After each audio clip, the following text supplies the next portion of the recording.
Hello everyone, नमस्कार सभी को।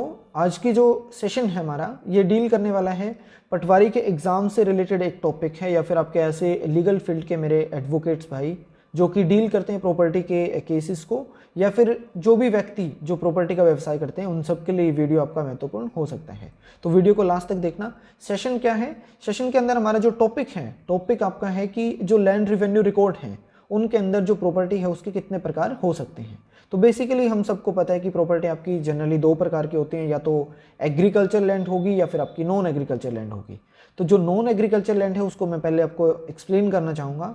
तो उसको सबसे पहले हम जनरली भाषा में उसको बोल सकते हैं कि नामुमकिन, जिसको बोलते हैं नामुमकिन ज़मीन होती है जिसको कि एक तरीके से पॉसिबल नहीं है उसके ऊपर कृषि का किया जाना। तो इस तरीके की कोई भी ज़मीन जिसके ऊपर किसी तरीके से कृषि को नहीं किया जा सकता, या फिर कृषि से रिलेटेड आपकी जो भी उपजाऊ जो चीज़ें हैं उनको नहीं बोया जा सकता, कृषि नहीं करी जा सकती, वो प्रॉपर्टी आपकी नामुमकिन ज़मीन कहलाती है। तो बेसिकली उनके अंदर कौन कौन सी ज़मीन आएगी, ऐसी कोई भी ज़मीन जो कि या तो नाले से रिलेटेड है, जो कि पानी लगाने के लिए आपका यूज़ करा जाता है खेतों के अंदर, वो प्रॉपर्टी है, या फिर आपकी प्लॉट की प्रॉपर्टी है, या फिर आपके मकान की प्रॉपर्टी हो सकती है, या फिर आपका कोई भी रास्ता हो सकता है, या फिर ऐसी कोई भी प्रॉपर्टी जिसके ऊपर आपने कंस्ट्रक्शन कर लिया हो। तो वो सारी की सारी आपकी जो प्रॉपर्टी बेसिकली उसको नामुमकिन ज़मीन के नाम से जाना जाएगा। तो बेसिकली इसके अंदर आपकी सबसे इंपॉर्टेंट जो चीज़ है वो सबसे पहले आती है इसके अंदर, या तो प्लॉट की ज़मीन है, या फिर आपकी जो नाले की और रास्ते की ज़मीन है। वो सारी ज़मीनें जो आपके खेत के आसपास लगती हैं उस सारी ज़मीन को आप नॉन एग्रीकल्चर लैंड के नाम से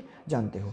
दूसरी प्रॉपर्टी इसके अंदर आपकी आ जाती है कि जो एग्रीकल्चर करने के लायक हो, मतलब जिसके ऊपर कृषि करी जा सकती है, ऐसी प्रॉपर्टी। तो इसके अंदर सबसे पहली जो ज़मीन है उसको बोला जाता है आपका नहरी ज़मीन है, जिसके अंदर की जो सिंचाई का साधन है, मतलब ऐसी कोई भी ज़मीन जिसके अंदर सिंचाई का साधन बेसिकली नहर है और जिसके अंदर आपका पानी यूज़ करा जाता हो नहर से लेके, तो वो आपकी ज़मीन जो नहरी ज़मीन के नाम से जानी जाएगी। उसके बाद जो दूसरी ज़मीन है उसको बोला जाता है चाही के नाम से, चाही ज़मीन रहती है, जिसके अंदर बेसिकली जो पानी की सिंचाई जो करी जाती है खेत के अंदर, वो आपकी जो सिंचाई होगी वो कुएं के माध्यम से करी जाएगी। जैसे ट्यूबवेल लगा लेते हैं तो उसको बोल सकते हैं। तो कुएं से सिंचाई जिस खेती के अंदर करी जाएगी वो आपकी चाही ज़मीन बोली जाती है। उसके बाद आपकी बेसिकली आ जाती है बंजर ज़मीन। बंजर ज़मीन के अंदर आपकी दो प्रकार की पाई जाएंगी। पहली आपकी जो है वो बंजर कदीम के नाम से जानी जाएगी, और दूसरी आपके जो बंजर है जदीद के नाम से जानी जाएगी। तो जो बंजर कदीम है वो ऐसी ज़मीन है जिसके अंदर पिछले 8 जो सेशन आपके हुए जिसके अंदर कि आपको फसलें उगाई जानी चाहिए थी, उन 8 इंटरवल्स के दौरान आपने वो ज़मीन को खाली रखा हो। मतलब कि किन्हीं भी रीज़न की वजह से आप 8 सेशन जो कि आपके हैं, बेसिकली मतलब एक साल के अंदर 2 बार खेती करी जाती है, तो बेसिकली मान के ले सकते हैं कि उसके अंदर 4 साल से आपने कोई भी खेती नहीं करी हो, उस ज़मीन को आपने बंजर कदीम के नाम से जानेंगे। और दूसरी जो है वो आपकी बंजर जदीद है, जिसको बोला जाता है कि ऐसी कोई भी ज़मीन जिसको कि पिछले 4 इंटरवल्स के दौरान जिसके अंदर आपको फसल बोई जानी चाहिए थी, उस 4 इंटरवल के दौरान वो ज़मीन आपकी जो खाली रह जाती है उसको जो है बंजर जदीद के नाम से जाना जाता है।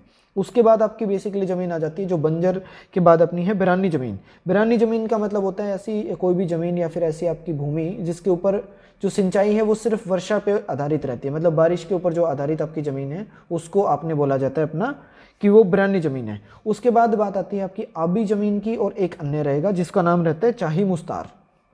तो जो आपकी आबी ज़मीन है वो ज़मीन ऐसी है जिसके अंदर नहर और जो कुएँ हैं दोनों से ही आपका सिंचाई का साधन वो दोनों नहीं होती, इनके अलावा कोई और आपका हो सकता है जिससे कि आप पानी उस खेत के अंदर सिंचाई के रूप में यूज़ करते हो।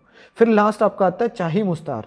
चाही मुस्तार का मतलब है कि ऐसी कोई भी ज़मीन जिसके ऊपर दिए गए किसी भी वे से पानी आपका नहीं यूज़ करा जाता, जिसके अंदर सिंचाई जो है ऊपर वाले से जो रास्ते हैं उनमें नहीं होती, बल्कि एक कोई भी व्यक्ति जो खेती करता है वो व्यक्ति किसी भी दूसरे पर्सन से पैसे देकर पानी खरीदता है और खरीद के वो पानी आपका खेत के अंदर सिंचाई के लिए यूज़ करता है। तो वो ज़मीन जो है उसको बोला जाता है आपका चाही मुस्तार। तो ये कुछ बेसिक टाइप थे जो कि रेवेन्यू रिकॉर्ड के अंदर ज़मीनों के प्रकार बताए गए होते हैं। तो वीडियो अगर आपको अच्छी लगे, जानकारी अच्छी लगे तो वीडियो को शेयर कर देना, लाइक कमेंट और जरूर करना है। चैनल को सब्सक्राइब करे बिना नहीं जाना। अगर आप चैनल पर